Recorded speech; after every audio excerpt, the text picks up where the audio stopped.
everyone, and good evening from Toronto. Thank you all for joining us for this online author talk titled First Love and Beyond, author Shimamoto Rio, and Japanese romance fiction. My name is Risa, and I'm a librarian here at the Japan Foundation, Toronto. We are honored to welcome our guest author, Ms. Shimamoto Rio, who is joining us virtually from Japan. We truly appreciate her taking the time to be with us from across the world and for giving us this opportunity to hear from her. In conversation with Ms. Shimamoto is author Ms. Leslie Shimotakahara, who will be asking questions about the first English translation of Ms. Shimamoto's First Love. They will also be diving into Ms. Shimamoto's creative process as well as her thoughts on Japanese literature. We would also like to thank Ms. Shimotakahara for guiding us through this conversation with her thoughtful questions. Before we begin, I'd like to encourage everyone to leave any comments or questions in the chat. We will bring them to the author during the Q&A session at the end. If you happen to lose connection, please rejoin the talk using the same link. This event is being recorded and will be uploaded to our YouTube channel at a later date. Please note that your account handles will also be archived in the recording if your questions are picked up during the Q&A session. After the event, we would really appreciate it if you could take a moment to fill out our questionnaire, which will be sent to you via email and can also be found in the description box below. Now, to welcome our authors and introduce today's topic, I'd like to invite our Executive Director, Noriko Yamamoto, to speak.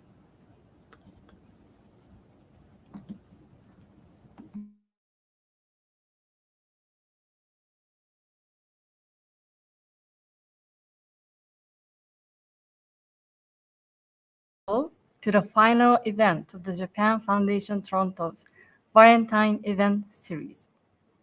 Tonight, it is a privilege to have one of Japan's rising literary stars, Ms. Rio Shimamoto, joining us all the way from Japan online. Ms. Shimamoto was born in Tokyo and has received numerous literary awards throughout her career. She won the Gunzo New Writers Prize for Silhouette in 2001, the Noma Literary New Face Prize for Little by Little in 2003, and the Shimasei Renai Literature Award in 2015 for Red. In 2018, she was awarded the prestigious 159th Naoki Prize for First Love, which just last year was published in English for the first time by Homeford Star. Thanks to the dedication and incredible work of translator Ms. Louise Heal Kawai, we are thrilled that English-speaking readers can experience her remarkable storytelling worldwide. We are also excited to share that Ms. Kawai is viewing this live stream today with us. Since her debut at the age of 17, Ms. Shimamoto has been known for her deeply psychological and emotionally complex stories that beautifully depict various facets of romantic relationships. If you have read First Love, you may have already noticed her unique approach to exploring love, trauma, and human relationships. Tonight, we are excited to hear her insights about her creative process and the world of Japanese literature. Leading the conversation is Ms. Leslie Shimotakahara, an award-winning Japanese-Canadian author. She holds a PhD in English from Brown University and has won the Canada-Japan Literary Prize for her memoir, The Reading List, which was recently published in Japanese by Kitakarasuyama Henshūshitsu, translated by Yoko Kato. She is also the author of 3 critically acclaimed novels, After the Bloom, Red Oblivion, and Sisters of Spruce, with her fourth novel, The Breakwater, coming soon from Cormorant Books. With two exceptional literary voices from Japan and Canada, I'm sure that you will witness an insightful discussion tonight. Last but not least, I'd like to thank Ms. Jocelyne Allen, our esteemed interpreter, who will be providing interpretation for the conversation today. Now, please join me in welcoming Ms. Leslie Shimotakahara and Ms. Rio Shimamoto.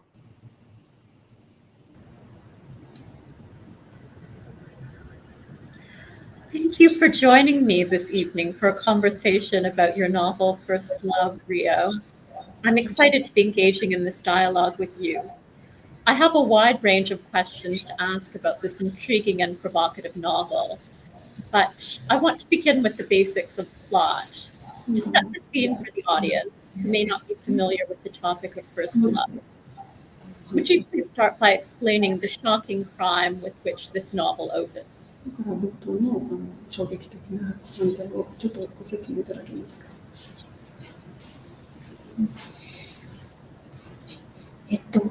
今回のファーストラブという小説は、冒頭で就職活動中の女子大学生のカンナが血だらけで歩いているところを発見されて警察に通報されるところから始まります。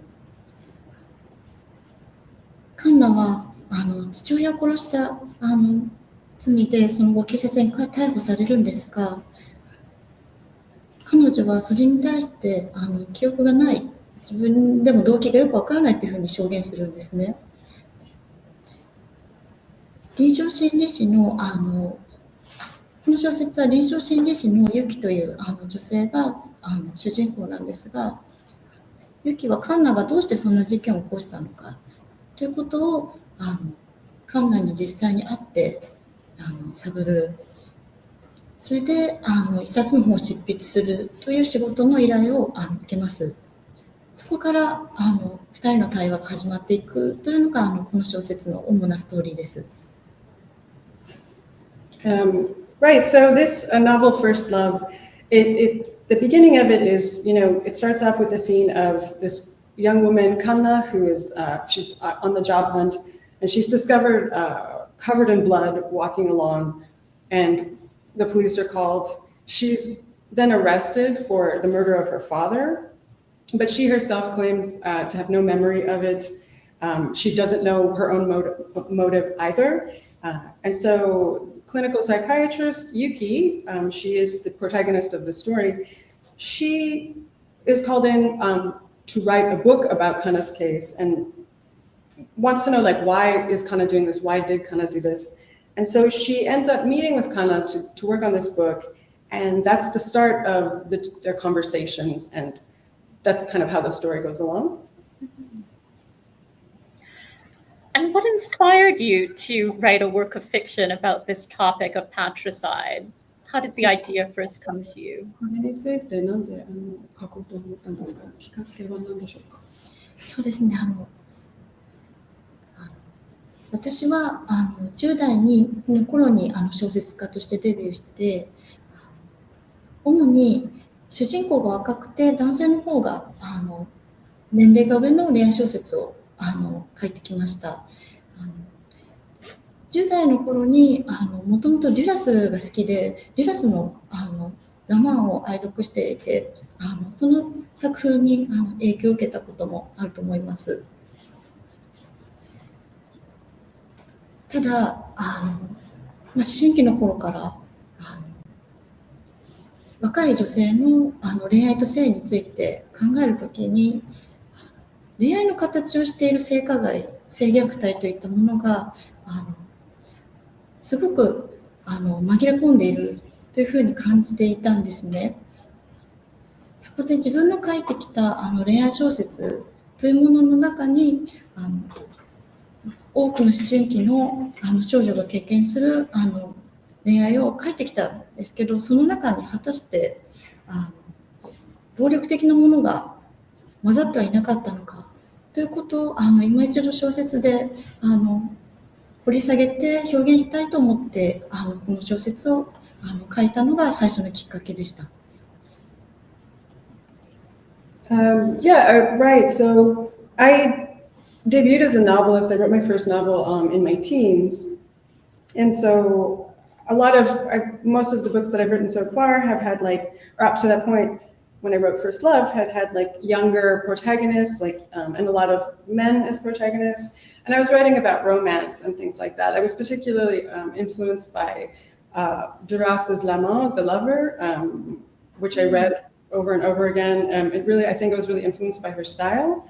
And so, I was looking at these romances between teenagers and seeing the dynamics there and what was going on, and wondering of the romance novels that I had written, it's with women, these young women exploring this kind of aspects of love and romance. And wasn't there perhaps some kind of violence mixed in with that? Did violence sort of become a part of this, and how would violence manifest in these kinds of ways? And so I really wanted to explore that, and that was the first kind of, I guess you could say start of First Love. Mm-hmm. I also was very moved by The Lover when I first read it, and what you've just said, it makes me want to go back and revisit that novel. の話を聞いてまたラマを読み返したいなと思って、大好きだった。You've already touched a little bit on the two main characters at the center of this novel, Yuki, the middle-aged psychologist, and Kana, the young woman accused of murdering her father. I'm wondering if you could talk a little bit more about these two women and the dynamic between them as the novel unfolds. ユキとカナの話をちょっと今聞かせていただいたんですけど、もうちょっとその関係性について聞かせていただけないでしょうか。ユキとカナの関係性。そうですね。はい。私にとってユキとカンナという二人はすごく似た存在として自分の中ですごくイメージがありました。ユキにとってのカンナは自分が置いてきた過去の存在、過去の自分自身ですし、カンナにとってのユキはもしかしたら事件を起こすことなく自分が過去を克服した先にあった未来だったのかもしれないと思います。それを考えると、ユキとカンナの関係性は、未来と過去として考えるとある種、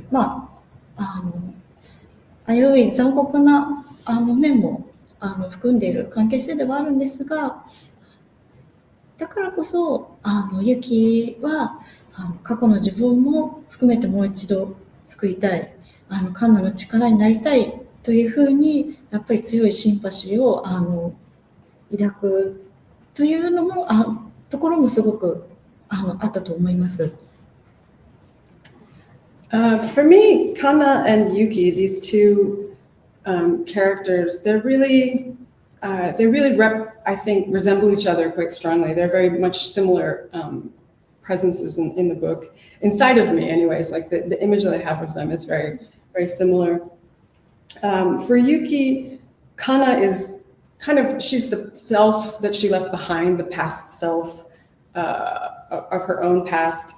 And for Kana, Yuki is kind of the future she might have had if she had been able to overcome all of the things that she was going through, instead of ending up killing her father. So Yuki and Kana, their relationship to each other, they're sort of like the past and the future of each other. I think there's a cruel aspect in their relationship in that way, which is why I think, Yuki, she wants to go back and save her past self. You know, like when she relates to Kana, she sees Kana as her past, and she wants to go back and save that past self. And so there's that empathetic and kind of sympathetic relationship between the two of them. Mhm. Yeah, I very much picked up on the way that the novel seemed to be exploring some parallels in Yuki's and Kana's past, as well as in their familial background, in the sense that they both experienced forms of abuse in their childhood homes. But these are not the types of things that typically spring to mind when we think of abuse. So I'm wondering if you could perhaps talk a little bit more about this.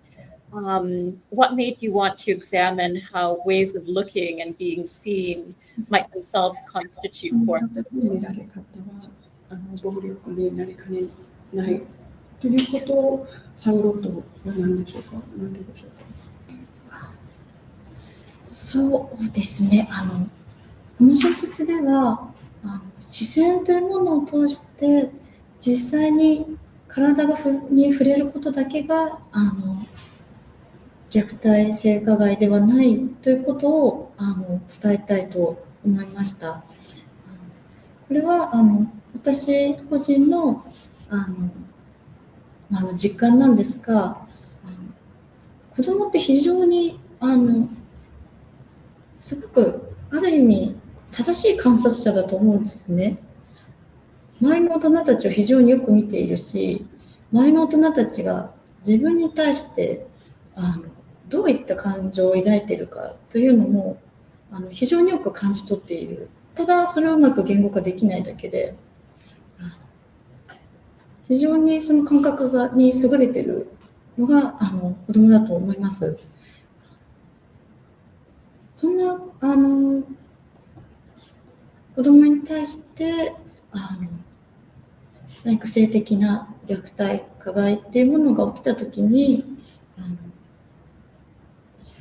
子供の時にその経験が少ないことによってそれが何だかわからない、でも傷になったりトラウマになったりする。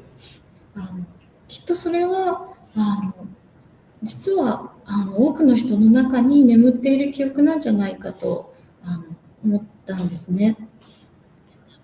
その記憶に対してこの小説で光を当てることができればいいなと思いました。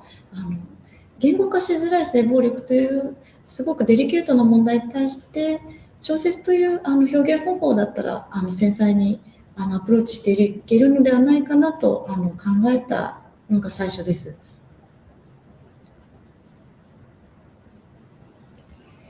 Yeah, in this novel, I was hoping to talk about the fact that abuse isn't just about physical touching of the body. It can be through, the gaze as well, right?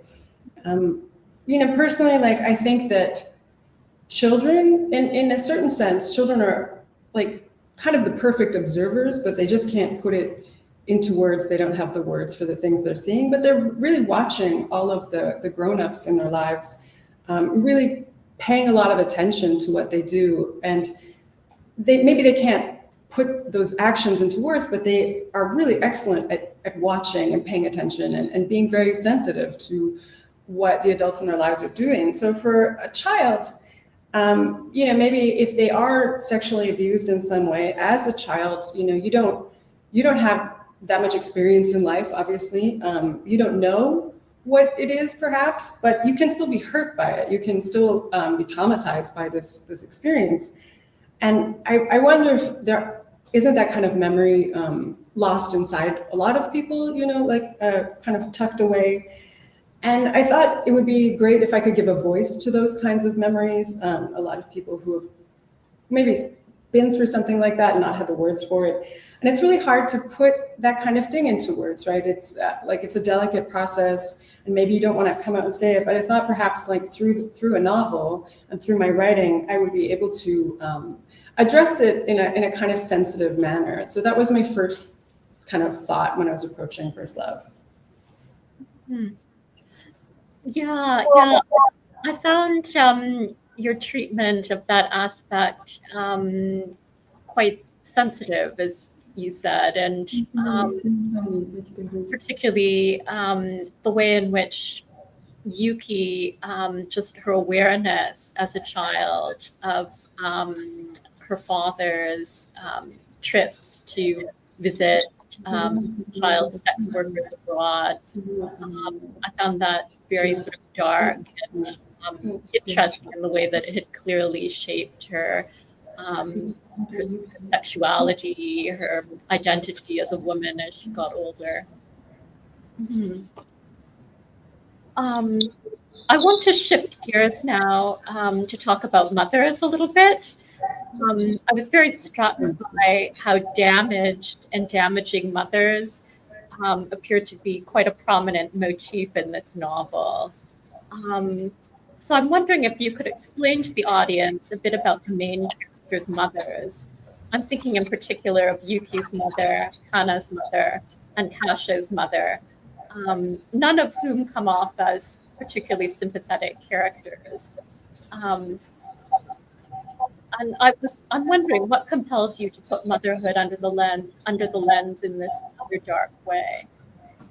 そのゆきさんとか観覧合唱のお母さんたちまで共感できなキャラですよね。で、なんで女性をそんなの見ようと思いました。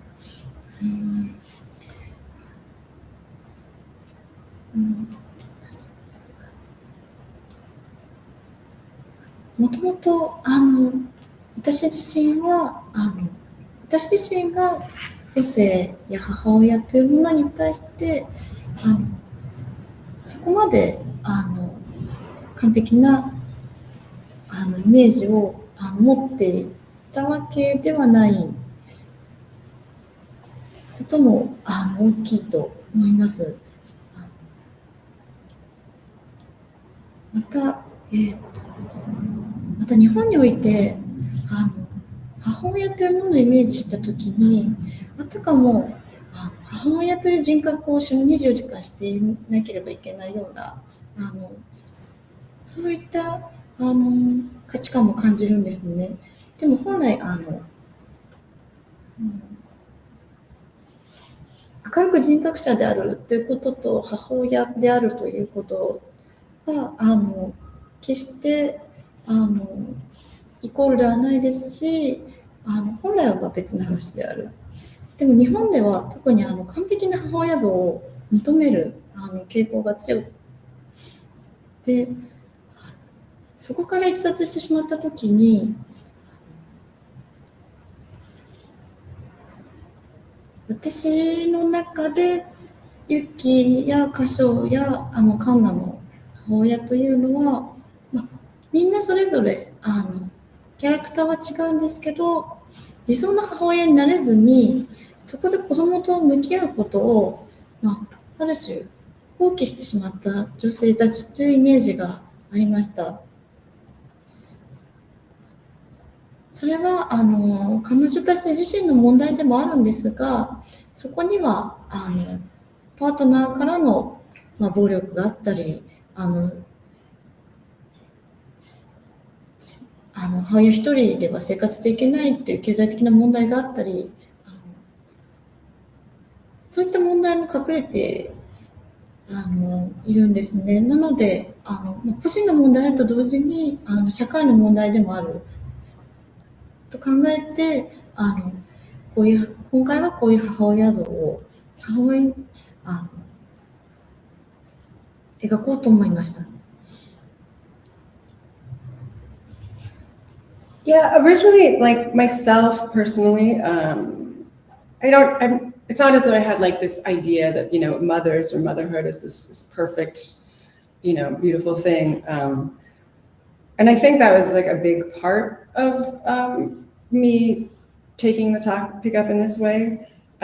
In Japan, there's this kind of concept of the mother as like, you're a mom 24/7. That's your personality. You don't really have anything outside of that. That's kind of like your values should always be geared towards motherhood.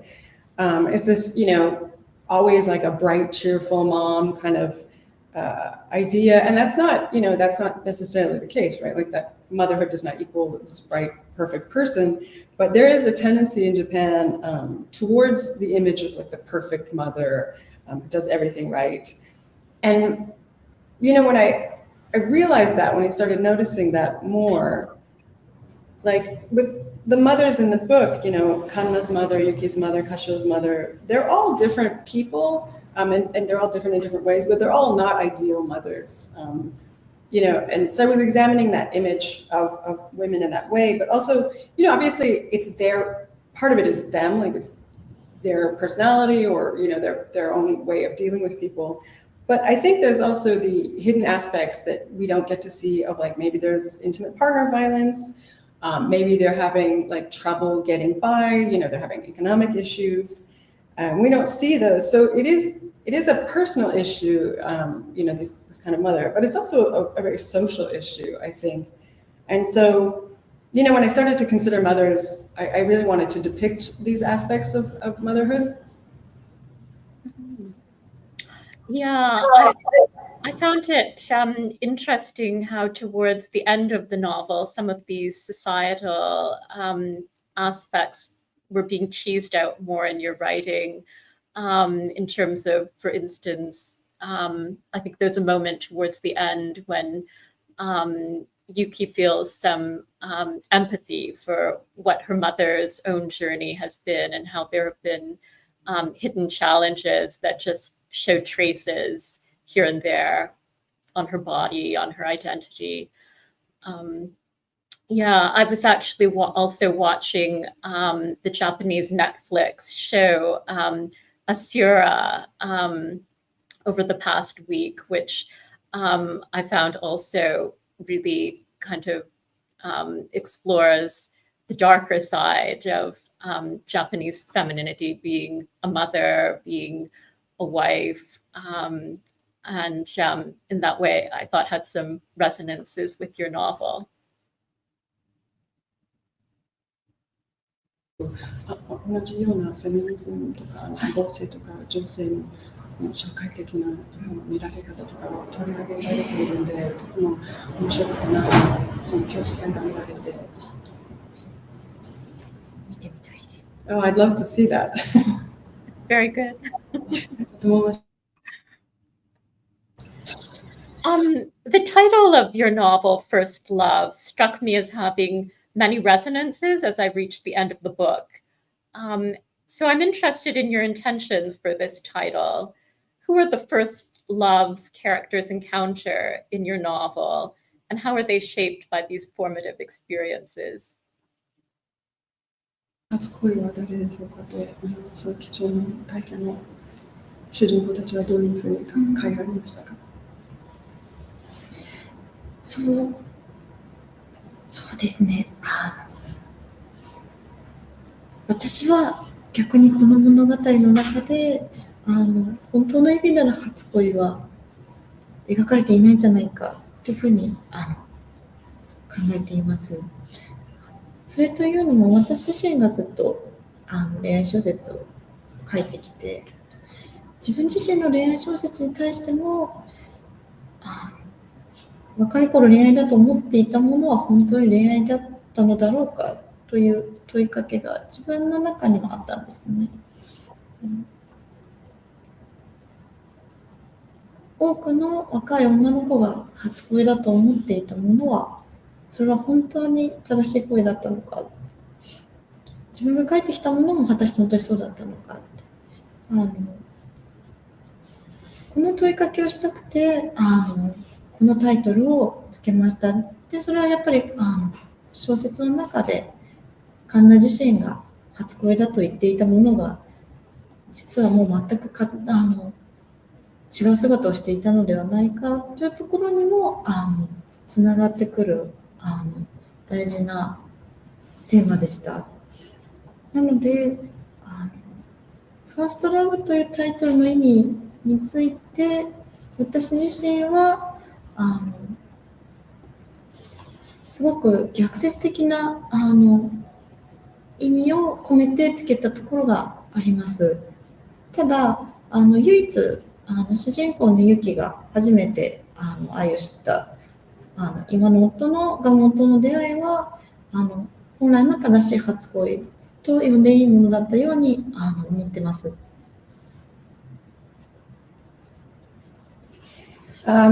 Actually, yeah, for myself personally, I've always thought that there is no first love actually depicted in the story in that way.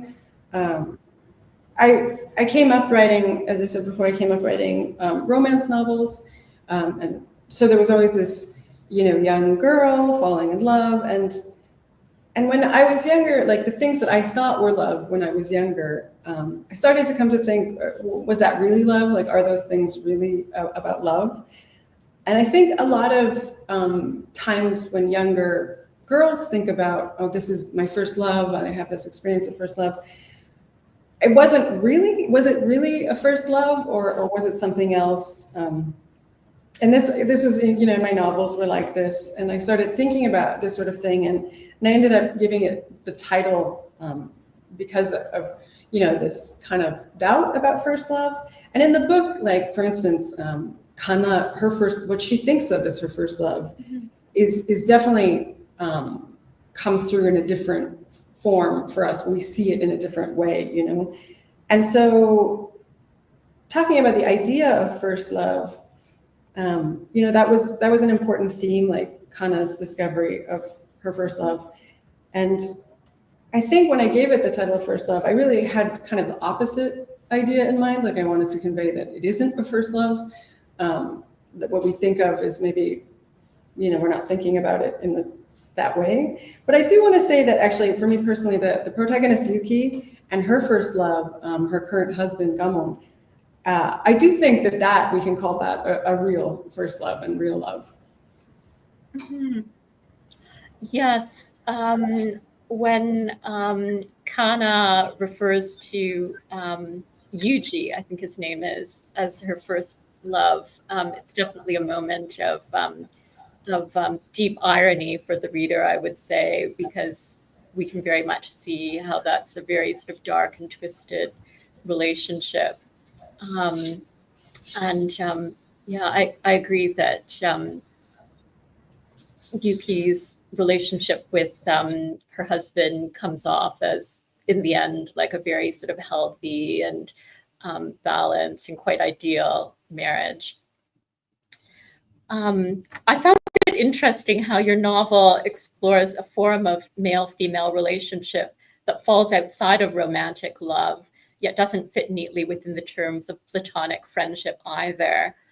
I'm referring here to the strange and special chemistry that Yuki shares with her brother-in-law, Kasho, whom she first met at university prior to meeting her husband. As your novel describes Yuki and Kasho's past on page 159, every week after classes were finished, the two of us would go to slightly dodgy establishments, having fun eating and drinking for free. And when asked if we were a couple, it became routine to say, we're brother and sister. Looking back now, it was a means of maintaining a relationship that wasn't clearly defined. I wonder if you could elaborate on what you had in mind for this ambiguity or undefined nature of their relationship. And why does this short-lived phase seem destined to unravel? なんでそのお決まりきらなさって何を伝えたかったんですよ。その終わりにならない運命だったでしょうか。なんででしょうか。雪と歌唱のが親密だった頃のエピソードは作者の私自身が最も書いて気に入っている場面の一つです。そもそも2人は本来は性別こそ男女ですけど、そういったこととはもう関係なく誰よりもその時期お互いを理解することができる同志のような存在だったんだと思います。ただ2人ともまだ若くてまだやっぱり人との関係性を適度に適切に保つということがまだできない、そんな年齢だったので、そこに恋愛だったり性愛だったりということを持ち込まないのがなんとなくいいというふうに、思ってしまったんですね。そういった思春期の頃の男女であるがゆえの何か大切な関係性、本来は名前がなくてもよかった関係性を恋愛に形に当てはめようとして関係が破綻してしまう、失敗してしまうということはすごく思春期の頃によく起きることだというふうに私は思っています。私自身もその頃に仲の良かった男友達や、性別の違う友人と何か恋愛をしようとして大事な関係性を失ったというふうな記憶がありました。何かその思春期の頃のまだ未成熟な頃の何か残酷な通過儀礼のようなものを経て人は大人になっていくというイメージがあったので、ユキとカショの関係性もそんな青春の1ページというイメージを込めて2人の関係性を書きました。Yeah, the kind of episode with Kanna and Kasho, being close with each other or growing close to each other is, for me personally, as an author, one of my favorite scenes. I think, like, to start with the two of them, obviously, their relationship, they just grew close with each other, despite the fact, the fact that they were man and woman, they were different genders, it didn't really matter. They were able to come together and really understand each other. But they were both still really young, right? So I think they were still at that age where they're not quite expert at maintaining and figuring out how to have relationships with other people. And at that age, there's kind of this idea like, we have this relationship that's very important. I guess we should bring love or bring sex into it. I think that happens a lot in adolescence when you have that kind of a relationship, an important and close relationship between different genders, between like a boy and a girl. There's a tendency to try and like shoehorn it into a romantic relationship, and then that ends up destroying the relationship.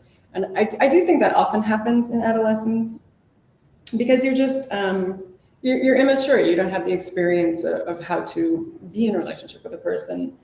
I know that I personally also have, memories from when I was younger where I would have like a close friendship or some kind of close relationship with a guy. And then, we're different genders. So it's like, well, I guess we should just try the love thing and do romance. And then that's the end of the relationship. So I think it's through these kinds of, kind of cruel experiences that, you grow into an adult and you come out the other side. And so my idea of this, when I wrote it, is sort of like, this is one page out of the adolescence of Yuki and Kasho. Yeah, I found it interesting how at the end of the novel, it seems as though their relationship, which is some permutation of love, but this love that doesn't, as you said, neatly fit into any category, it seems that they've been able to sort of gain some sense of acceptance and indeed celebration of it. And Yuki's husband is also quite supportive of this very special and somewhat ambiguous love being a part of their relationship.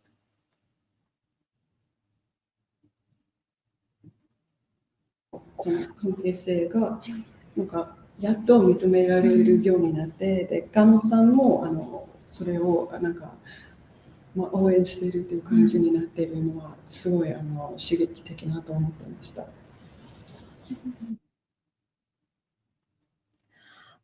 When I first received the title of this event, which characterizes you as a writer of Japanese romance fiction, I hadn't yet read First Love.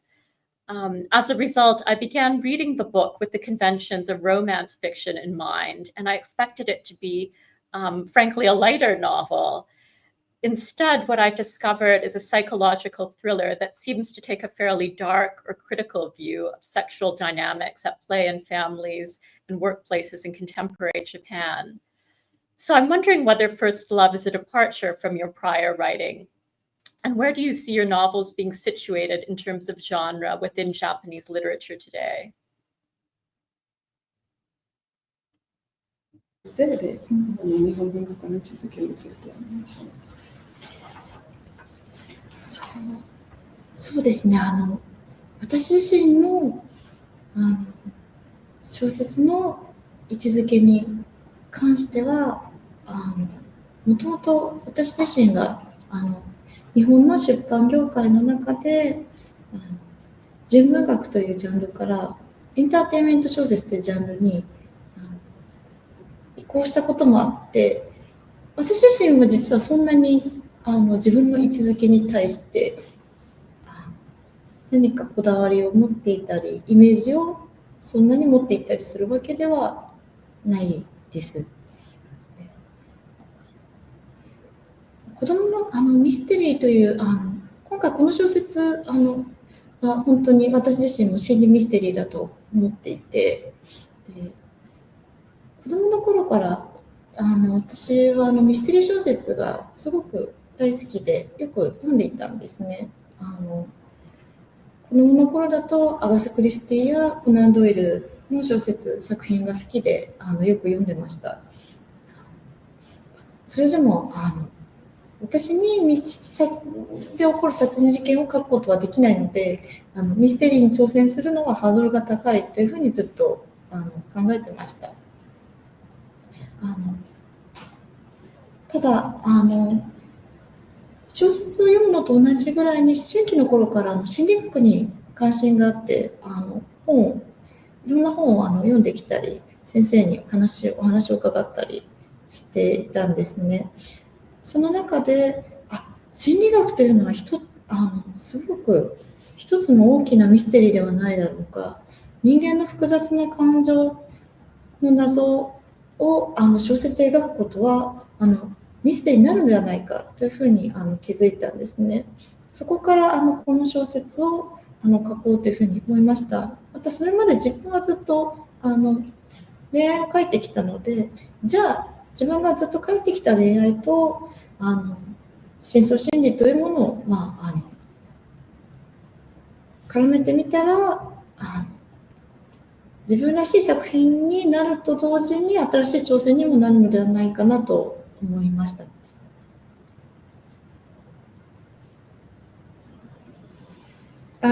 Yeah, right. So my work, the novels that I've written, in Japan, we have like kind of the division between, in the Japanese publishing industry, there's sort of the division between like literary literature and then like, work for entertainment purposes, like, more genre kind of works.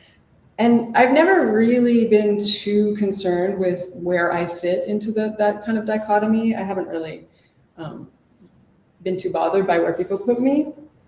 And this novel is, I also think of it as kind of a psychological mystery. And ever since I was a child, I've been really interested in mysteries. I love mysteries. I've read them all the time as a kid. Like Agatha Christie, Conan Arthur Doyle. I just used to love them and read them all the time. But I can't really do like a closed room murder mystery kind of thing. That's just not where I am as an author. So for me, the barrier to writing a mystery novel was kind of high, I think. But then I also have always been really fascinated with psychology ever since I was younger. I read a lot of books about it. I've talked to a bunch of different psychologists. And I started to think, like, isn't psychology, psychiatry a mystery in and of itself? You know, like, you're dealing with human feelings.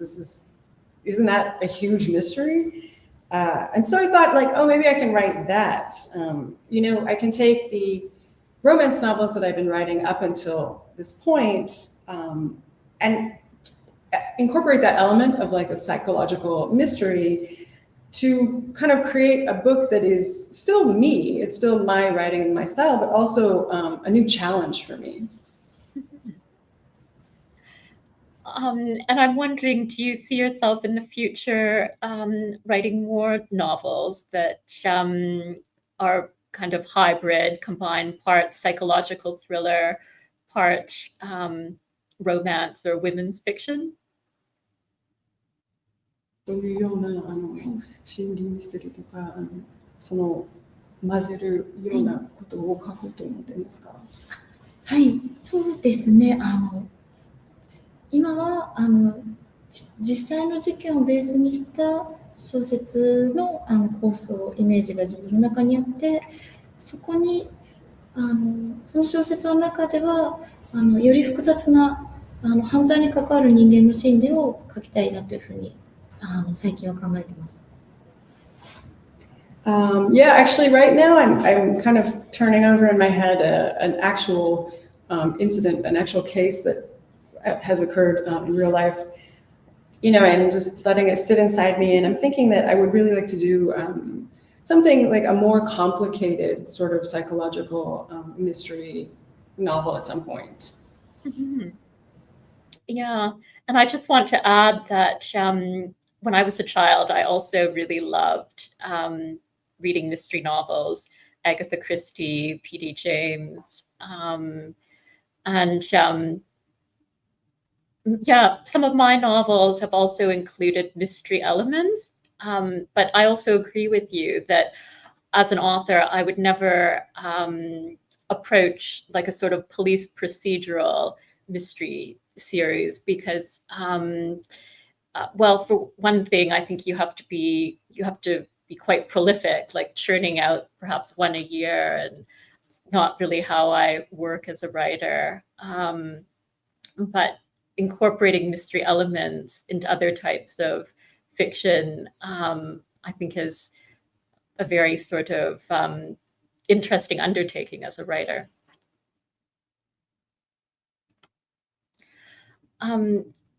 The aestheticization and sexualization of young girls is a prominent theme in First Love.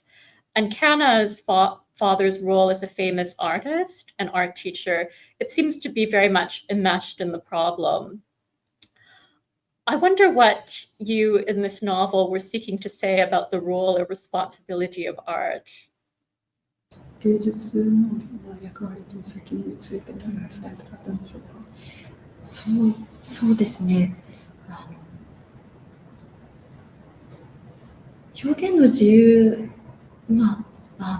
アートの自由を守るということと、子どもの人権を守るということは、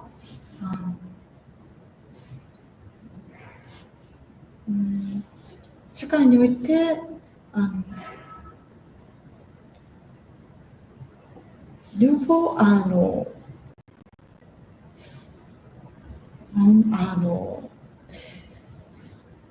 守られるべきことだというふうに思います。ただその2つが時に矛盾するということも私自身もやっぱり表現をするものとして感じることがあります。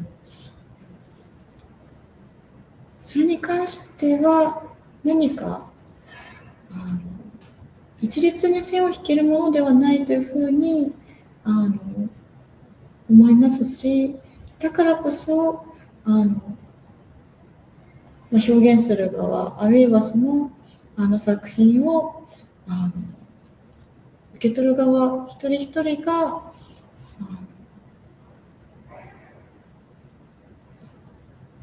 その都度注意を払うべきことではないかというふうに考えながらこの小説も書きましたし、自分がそれ以外の作品を書く上でも忘れないようにしたいなと思っていることですね。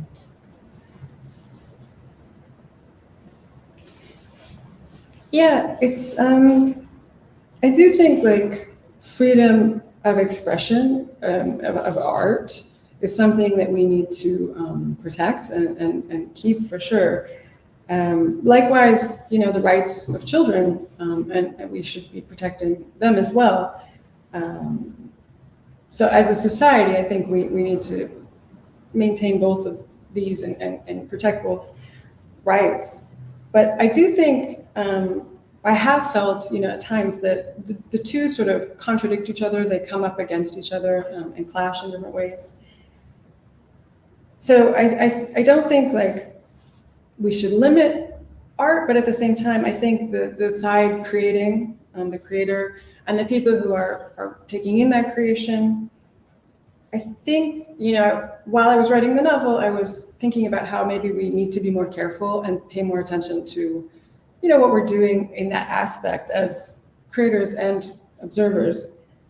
And so writing the novel, this is something I was kind of trying to tell myself not to forget at the same time. I'm just wondering whether there were any particular historical artists whose work you were basing Kana's father's paintings of her on. 基づいているんですか、実際に存在したアーティストたちに。カナのお父さんの作品について具体的なモデルになったアーティストはいないです。アート作品はそれぞれ本当にその作品そのものを見ないとそれがいいものである悪いものであるということは非常に一概に言えないすごくグラデーションがあるものだと思うので逆にあまり具体的なイメージ具体的に誰かがイメージできるようにはしないように書こうと思いました。Yeah, there's no real specific model or basis in reality for Kana's father and his paintings. I do think that, like, when it comes to art, when it comes to a work of art like that, you can't really say whether it's like good or bad unless you're actually looking at that particular piece and that particular work. There are shades of gray in these things, I think. And so I went out of my way to make sure that I wrote about his art in a way that it wouldn't call to mind any specific image or any specific artist. And now I want to ask a question about your writing and research process. Your novel covers a lot of ground, from scenes of courtroom drama to scenes of a clinical psychologist at work with her clients, to scenes of a mountain village in Toyama, far removed from Tokyo. So I'm curious about what your research process for this novel and other novels entails. Do you rely heavily on research, or is your writing more reliant on the imagination?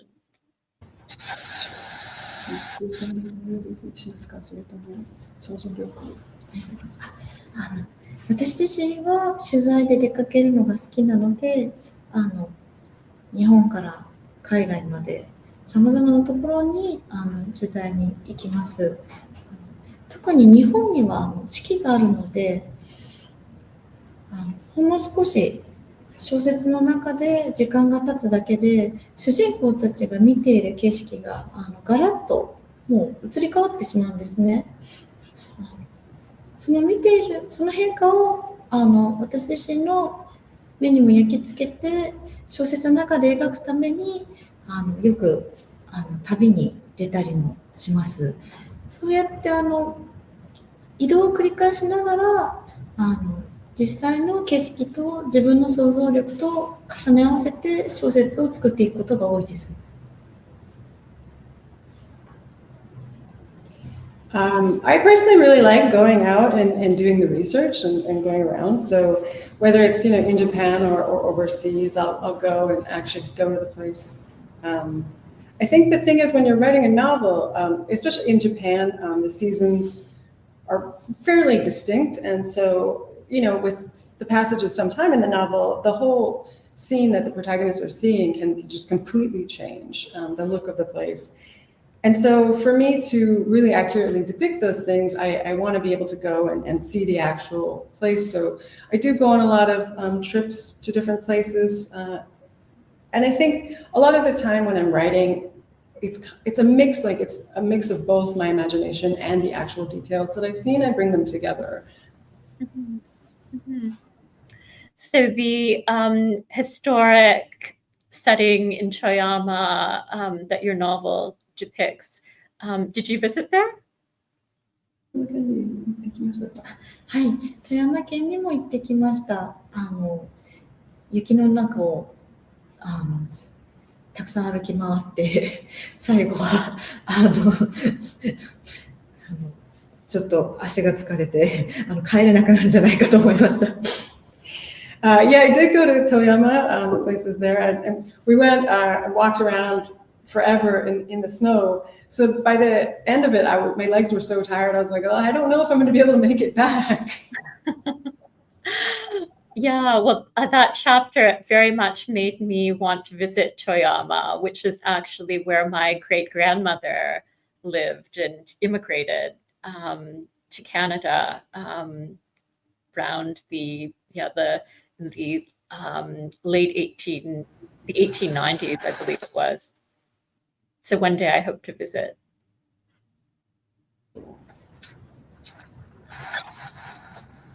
富山県は魚も美味しくてとてもいい場所です。ぜひ来てみてください。Toyama is really great. The fish there is super delicious. You should definitely come when you get the chance. Oh, wonderful. I think that we're heading soon to the Q&A, but from audience members.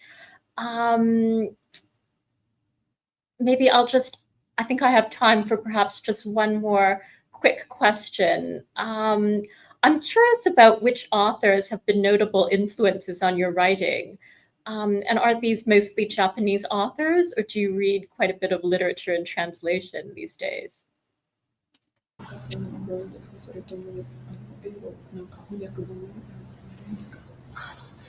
日本の小説も翻訳小説もそれぞれに魅力があるというふうに感じています。最近だと私が中学生の時に読んだカポーティの遠い声遠い部屋という作品が日本人の作家の村上春樹さん役で新しく出版されたので読み直していました。もう思春期のデリケートなナイーブさが繊細な描写によって表現された改めて美しい小説だったというふうに思いました。日本人の作家だと宮沢賢治や坂口安吾も好きで影響を受けたと思います。坂口安吾の小説は行間から日本の土や花や風の匂いがする小説だというふうに思います。また私自身は20代の頃にもう少し日本人はあまりこの特定の宗教を信仰するというような感覚が他の国に比べると、薄いこともあって作家としてもっと宗教についてきちんと学ぼうというふうに思ってカトリックの日本人の神父の方にずっと勉強させていただいてこともあって、神をテーマにした小説も好きでよく読みます。グレアム・グリーンのジョージの終わりだったり、矢沢健二の銀河鉄道の夜だったり、あとは日本におけるキリスト教迫害や神の沈黙をテーマにした遠藤周作の沈黙なんかはすごくとても印象に残っている小説ですね。最近では韓国の作家のハンガーの作品にも注目して愛読していたので、文学賞受賞は嬉しく思っていました。Yeah, I read both Japanese novels and novels in translation. I think there's different appeal to both of them. Lately, I was reading Truman Capote again. His work was just recently republished in a new translation by Haruki Murakami. So I was reading that and I was like moved all over again at like the really sensitive and delicate portrayals and the way he writes. I was just struck all over again by how beautiful it is. As for Japanese authors, Kenji Miyazawa is a big favorite. Sakaguchi Ango Sakaguchi, which I don't think has been published in English, but they write novels kind of dealing with like, family, fatherhood, mothers. It's really, really fascinating stuff that I love. I was also in my 20s. I think in Japan there's less of an awareness of religion compared with other countries. We don't think about it as much, perhaps. And so in my 20s, I was really interested in studying religion. And so I read a lot of by Catholic priests and different kinds of novels, books dealing with themes of like the divine and God. So something like Kenji Miyazawa's the Genga Tetsudo, I don't know if this has been published in English, Galaxy Train.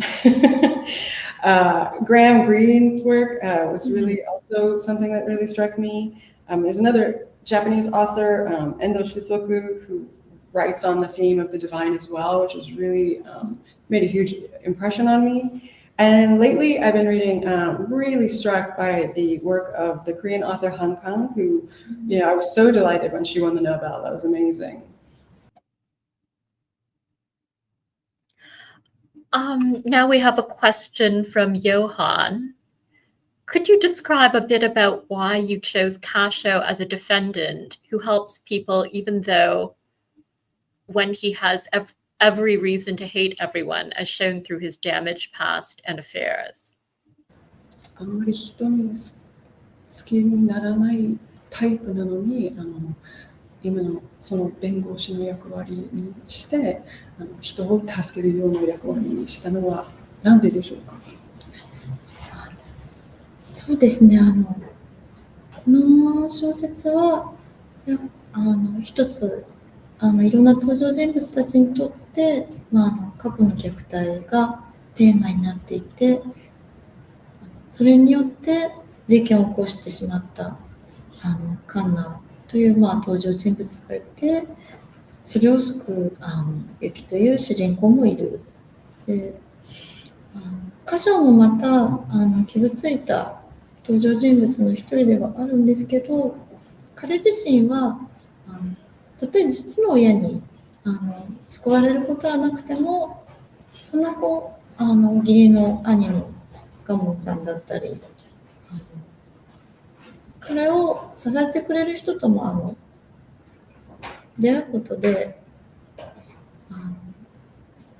子供時代を生き延びてちゃんと社会に出て自分の人生を送ることができた。必ずしも過去だけがいつまでもその人の人生を支配し続けるとも限らないというような希望も小説の中に込めたいと思い、そこから歌唱のキャラクターは作っていきました。In this novel, a lot of the protagonists have suffered some kind of abuse in their past. That's one of the themes of the book. And so you have Kanna, who commits this terrible crime because of this, and you have the protagonist Yuki, who is trying to help Kanna because of her own past. And Kasho is, again, one of those people who has been hurt in this way. And his own mother couldn't help him. She couldn't save him. She wouldn't save him.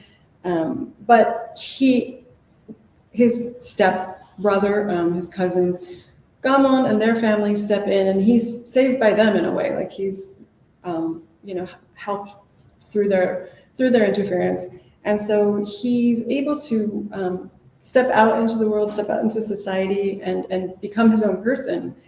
And so I think I wanted to include that element of hope that, like, you're not necessarily ruled forever by these trauma that are happening in your past. And so that's why I included the character Gamon, or Kasho.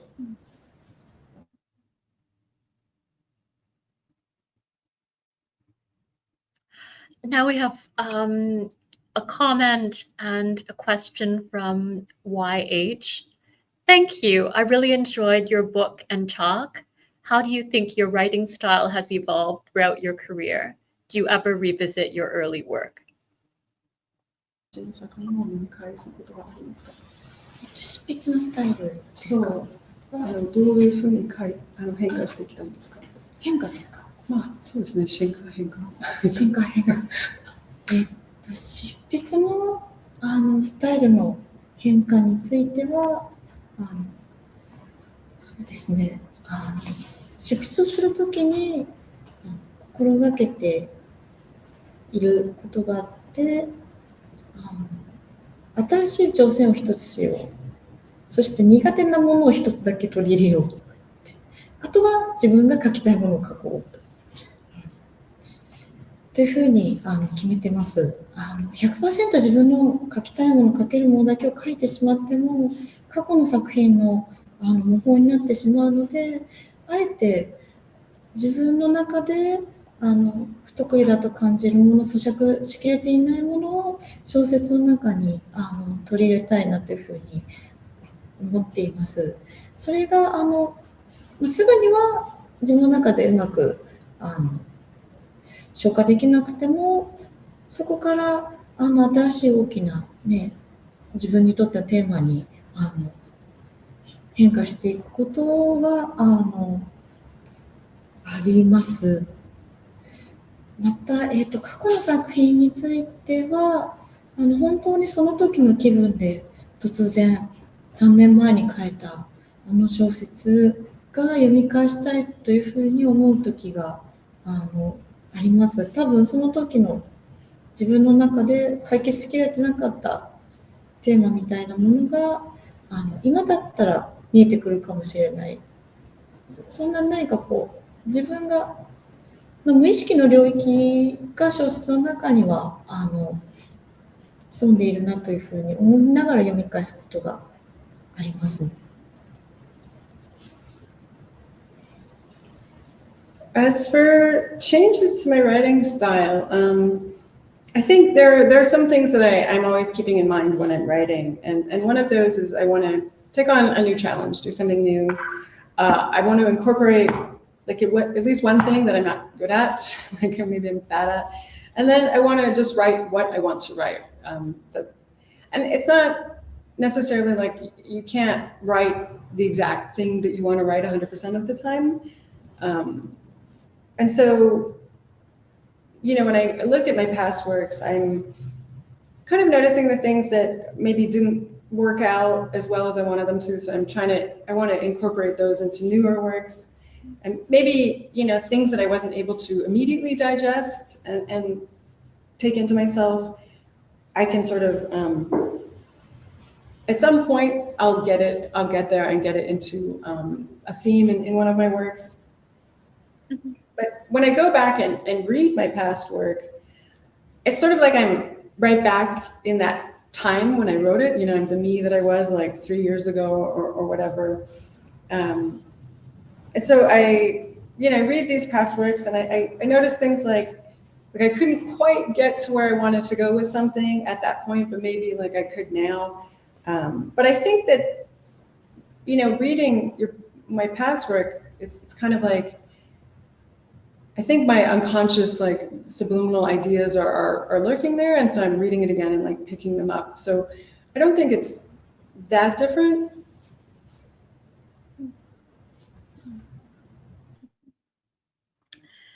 Thank you. Another question from Johan. Gamon seems to be the best husband anyone has ever seen. Could you talk a bit about the inspiration behind Gamon, who is probably one of the few moral men in the story? いい人だな。そうですね。我慢のキャラクターについては、ユキと同時に歌唱にとってなくてはならない人というイメージから彼のイメージを作っていきました。そうですね。我慢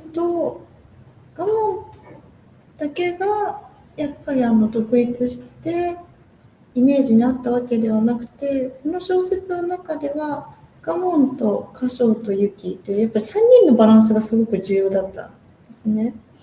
で、なぜあのような複雑な関係性の中でもこの3人がうまくいくかというと、やっぱりそれはユキと歌唱が両方我慢を必要としているからなんですね。彼を傷つけまいとして2人とも秘密を抱えて、でも結果的にはそこから2人とも解放される。そんな実は物語の中で非常に重要な鍵になる登場人物だったので、じゃあこの2人からそこまで必要とされる彼はどんな人間なんだろうというふうに考えて作っていきました。ただガモ自身も多分すごく人から必要とされることが好きなんだとは思います。ユキや歌唱のような少し生きづらさを抱えた他者を放っておけない救いたい、自分が役に立ちたい、そういうふうに思う彼のキャラクターは私の中で社会的なメッセージを写真で表現したいという写真家という仕事ともすごく私の中ではリンクしていますね。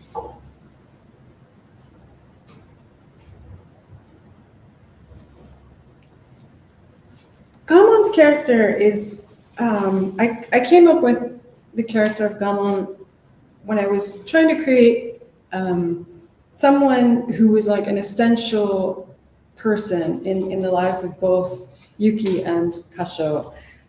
So rather than just Gamon being like a character kind of in and of himself, independent, standing alone in the story, it's really, the really important part is the balance between Gamon, Kasho, and Yuki, and how they have this complicated relationship. And like why this complicated relationship works, sort of like Kasho and Yuki have this secret between them, they have this secret past, and then they're released from that. And how do they get to that place? What makes them able to be free of this? How can they get to that part of their lives? Gamon is like, the character of Gamon is really key to that. He's a very important character in that way. And so I was thinking of like how to get them to that point. And that's how I created the character of Gamon. And Gamon himself, I think he likes being needed. He sees Yuki and Kasho and the difficulties they're having, and he can't just let them be. He can't just walk away from that. He wants to help. He wants to be useful. And I think through this character, I also wanted to kind of send kind of a message, to the world at large. And the fact that he's a photographer is very much linked to that. At least in me, the fact that he's a photographer is really linked to all of these roles he plays.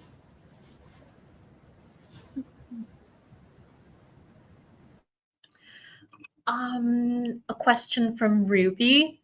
The novel mentioned that Yuki might be happier if she was born a man, and Gamon takes care of things at home.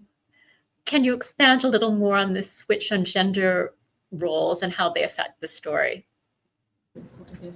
そのジェンダーのスイッチについてちょっと聞かせていただけないでしょうか。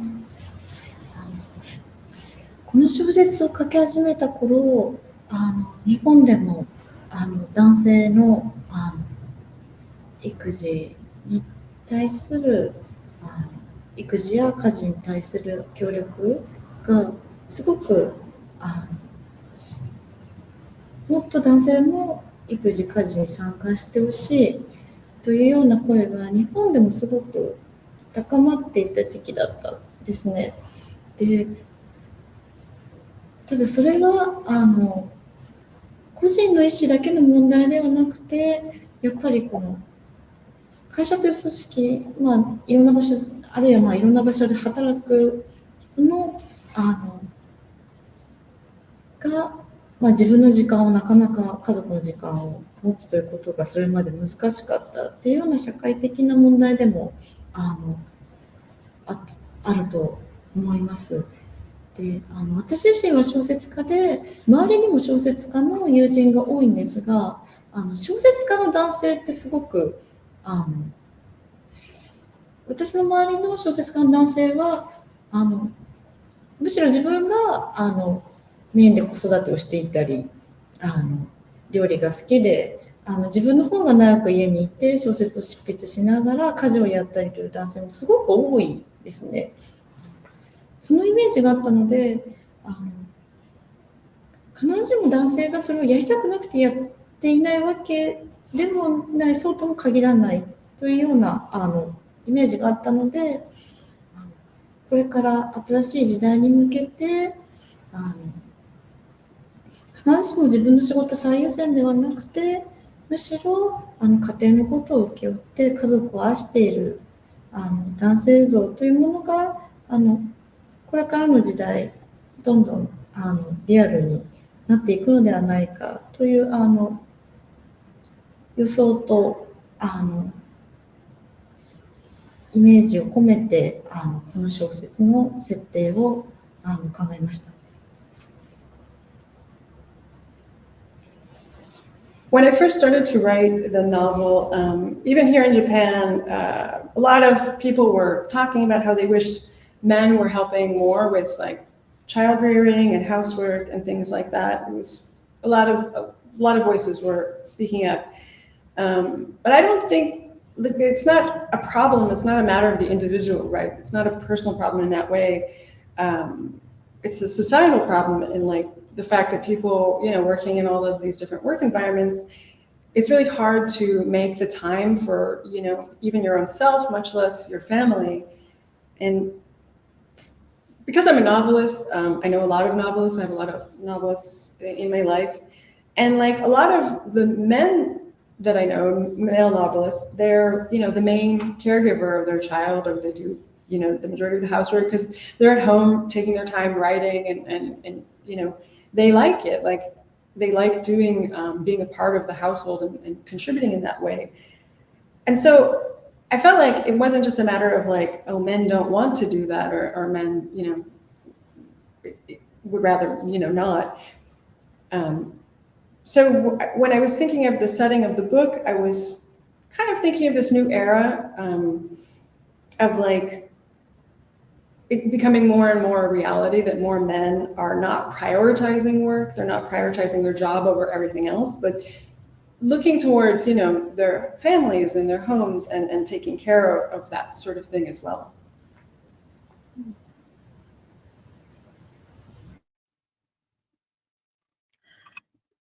Thank you.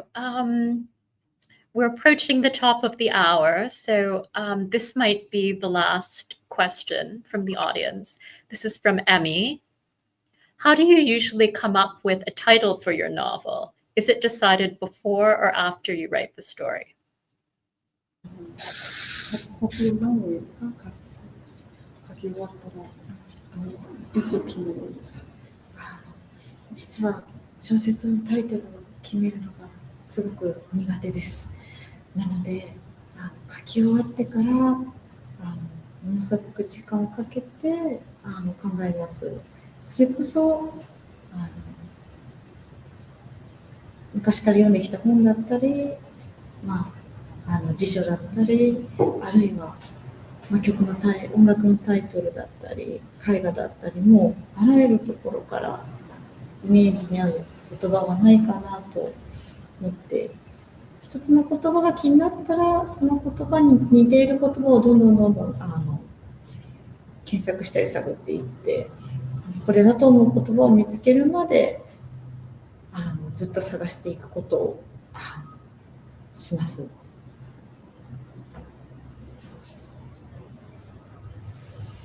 I'm actually really terrible at thinking up titles for my work. So once I finish writing the book, then I take a lot of time and I really sit down and think about it. So I reference books that I read in the past, or like dictionaries, song titles, just kind of the wildest places. I'm looking for inspiration. And when I see something like commonality with the work, then I sort of dig into that and pull at that thread and kind of turn it around from all angles and see what comes out.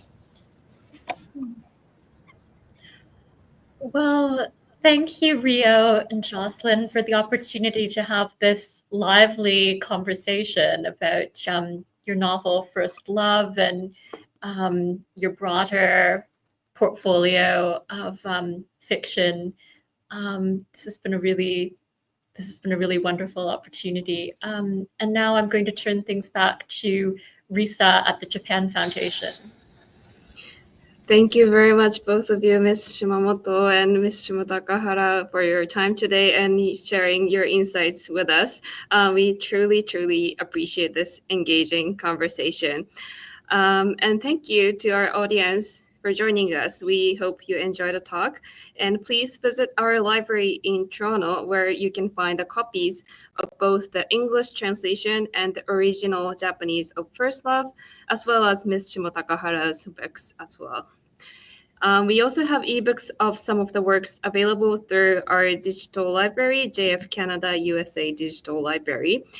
So if you are tuning in from anywhere in Canada or the United States, please visit our digital library from the link in the video description below and enjoy our collection on the Libby app. We would also love to hear your thoughts on today's event, so please take a moment to fill out our digital questionnaire. It's also linked in the video description below. This talk has been recorded and will be uploaded to our YouTube channel soon, so you can revisit the discussion or share it with others. So yeah, thank you once again, and I hope you have a wonderful rest of your day.